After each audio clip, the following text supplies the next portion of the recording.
नमस्कार दोस्तों, जय माता जी, जय माता लक्ष्मी। हे माता लक्ष्मी, जो भी इस वीडियो को पूरा देखता है और चैनल को सब्सक्राइब करके वीडियो को लाइक करता है, उसके घर में कभी भी धन दौलत की कमी ना हो और उसका परिवार सदैव हंसता मुस्कुराता कुशल मंगल रहे। दोस्तों, आज मैं इस वीडियो में बहुत ही फलदायक वनस्पति को लेकर आया हूँ। दोस्तों, ये जो वनस्पति है, ये सभी जगहों पर या घर के आसपास भी आपको मिल जाएगा। लेकिन दोस्तों, इसके अंदर जो गुण छुपे होते हैं, जो गुण रहते हैं, उसके बारे में हमें पता नहीं होता।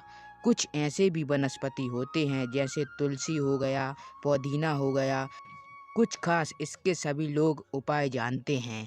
इस वजह से तुलसी का सेवन भी करते हैं।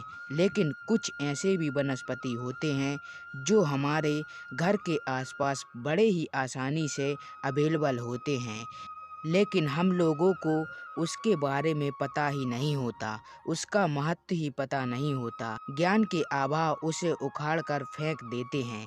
दोस्तों, यदि आप गांव में रहते हैं या शहर में रहते हो या कभी खेत खलिहान गए हो तो आपको ज़रूर ये देखने को मिलता है। बड़े सिंपल से आसानी से बरसात के मौसम में ये देखने को मिलता है और यूं ही इसको बोना नहीं पड़ता है, यूं ही अपने आप ये उग आते हैं, क्योंकि ये प्रकृति का दिया हुआ उपहार है और प्रकृति का दिया हुआ उपहार को हम लोग समझ ही नहीं पाते। दोस्तों, अगर हम इन वनस्पतियों का कुछ खास गुणों को हम लोग समझ जाते हैं, औषधि गुणों को समझ जाते हैं, तो हमें कहीं पर कोई दवा के लिए भटकना नहीं पड़ेगा, कोई हॉस्पिटल डॉक्टर के पास नहीं जाना पड़ेगा। हम लोग जानते ही नहीं, जिसकी वजह से लाखों करोड़ों रुपए खर्च करते जाते हैं। दोस्तों, आज की इस वनस्पति के बारे में जान लीजिए। यह उपाय वनस्पति में औषधि गुण का भंडार है। इसका यदि आप उपाय जान लेते हैं तो लाखों रुपए बचा सकते हैं। दोस्तों, इस वनस्पति को अलग अलग जगहों पर अलग अलग नाम से जाना जाता है। दोस्तों, आपकी एरिया में इसे किस नाम से जाना जाता है, कमेंट बॉक्स में ज़रूर बताएं। कुछ लोग इसे छोटा धतूरा बोलते हैं, कुछ लोग इसे गोखलू बोलते हैं, कुछ लोग इसे छोटा गोखलू बोलते हैं, कहीं कहीं पर इसको चिपकू बोला जाता है। अलग अलग जगहों पर अलग अलग नाम से जाना जाता है। दोस्तों, यदि हम भारतवासी हैं तो भारत में ये सभी जगहों पर पाया जाता है और आपको आसानी से मिल जाएगा। कोई पैसे खर्च करने की ज़रूरत नहीं है, लेकिन हम लोग इसके औषधि गुणों को नहीं जानते। अच्छा, जब बचपन में हम लोग स्कूल से वापस आते थे तो कहीं पर मिल जाता था तो तोड़कर इसके बालों में उसके कपड़े पर यूं ही फेंकते थे और खूब मज़ा आता था। बचपन में सभी लोगों ने इसके साथ खेला ही होगा। ये छोटा धतूरे की तरह दिखने वाला है। इसके बीच पर जो कांटे लगे होते हैं, इसका जो पत्ता, फल है, जड़ है, हर तरीके में, मतलब इसकी सभी चीज़ों में औषधि गुणों का भंडार भरा हुआ है, लेकिन हम लोग जानते ही नहीं हैं। तो चलिए, आज की इस वीडियो में हम इस छोटा धतूरा, जिसे छोटा गोखलू बोलते हैं, चिपकू बोलते हैं, इसके अनेक प्रकार के जो औषधि गुण हैं, आखिर किस प्रकार की बीमारी से कैसे हम लोग यूज करेंगे, एक एक कर जान लेते हैं।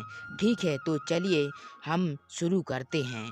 पहला नंबर का जो उपाय है, गंजेपन में बहुत ही ज़बरदस्त काम करता है। गंजेपन मतलब आजकल ये समस्या बहुत ही आम हो गई है कि गंजेपन का शिकार कम उम्र में ही बाल गिरना शुरू हो गया है, जिसकी वजह से लोग जो हैं 30 साल तक जाते जाते लोग गंजे हो रहे हैं। तो बहुत ही सिंपल सा सरल उपाय है।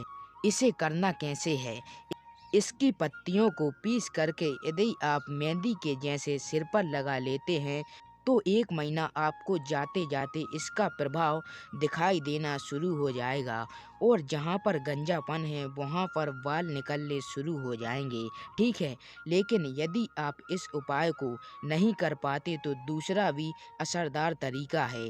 कैसा है? सबसे पहले इसकी पत्तियों को लेना है, ताज़ी हरी पत्ती लेनी है और इसको आपके घर में नारियल आयल हो या कोई भी तेल हो, जिस तेल को आप सिर पर लगाते हैं उस तेल में इसको डाल के उबाल लेना है।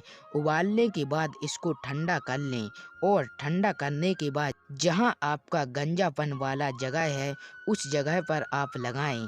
यकीन मानिए कुछ ही दिनों में इसका परिणाम बहुत ही ज़बरदस्त मिलेगा। इसके साथ साथ एक और उपाय आप कर सकते हैं।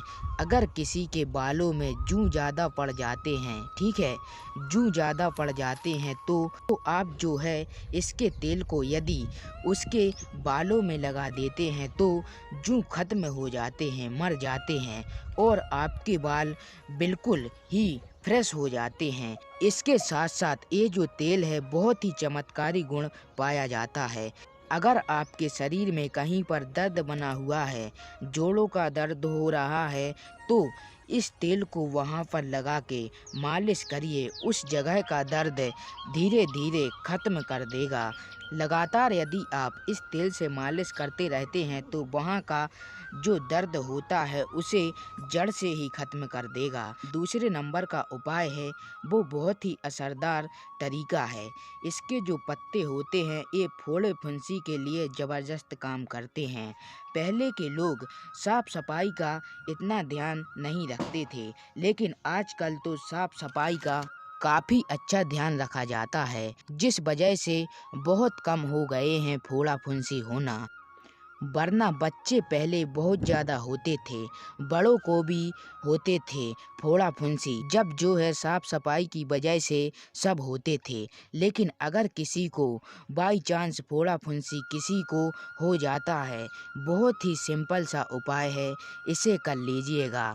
क्या करना है, इसकी जड़ को लाना है, मतलब पूरे पेड़ को। तो एक पेड़ के जड़ होती है उसको निकाल लेना है और 3-4 इसकी पत्तियां, इसको लेकर किसी मिक्सचर या आपके पास सिल हो तो उस पर पीस कर एक पेस्ट बना लेना है और उसका पेस्ट बना करके जहाँ पर भी फोड़ा फुंसी हो उस जगह पर लगाइए। 3 से 4 दिन बाद खत्म कर देगा।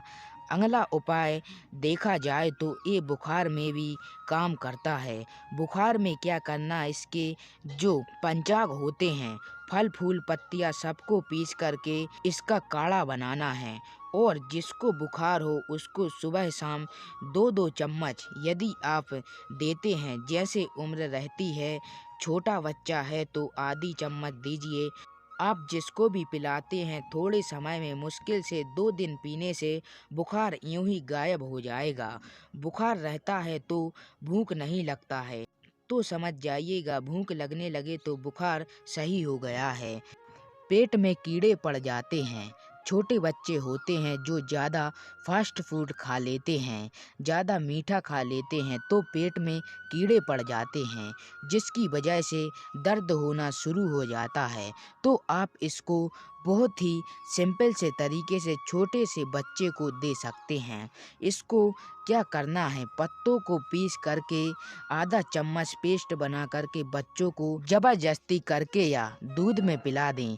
यदि आप इसे बच्चे को पिलाते हैं तो बच्चे के पेट में जो कीड़े रहते हैं वो सब मर जाते हैं। दोस्तों, यह आसान सा उपाय आपके लिए कैसा लगा कमेंट बॉक्स में ज़रूर बताएं और वीडियो को लाइक करें और चैनल को अवश्य सब्सक्राइब करें।